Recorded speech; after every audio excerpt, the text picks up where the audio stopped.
نبی علیہ الصلوۃ والسلام اپنے چچا ابو طالب دے کول آئے نے۔ ابو طالب دے کول آ کے فرمایا چچا ابو طالب تیرے احسانات تیریاں محبتاں تیرا پیار بڑا ہے تے میں چاہنا کہ دنیا تو جاندے واری آخری لمحات نظر آ رہے نے۔ چچا کلمہ پڑھ لے، اچھی آواز نہ پڑھ لے، میں محمد مصطفیٰ سن لواں، میں تیرا گواہ بن جاؤں گا۔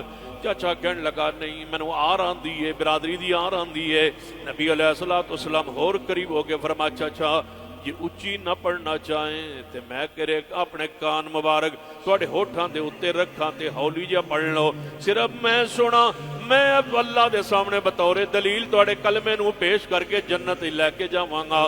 آواز آئی نہیں میں تواڈے دین سچا، ایمان سچا، عقیدہ تواڈا حق، نبی تسی حق ہوو گے، لیکن میں اپنے مذہب تے مرنا چاہنا، اپنے مذہب تے مرنا چاہنا۔ نبی علیہ الصلوۃ والسلام جدوں ویکھیا چچا ایمان تے نہیں آ رہا، آپ دے اکھاں چوں آنسو گر پے، واپس پلٹے، آواز آئی انک لا تہدی من احببت ولکن اللہ یہدی من یشاء۔ اے میرے پیارے ہدایت تواڈے اختیار اندر نہیں، ہدایت میرے اختیار اندر ہے۔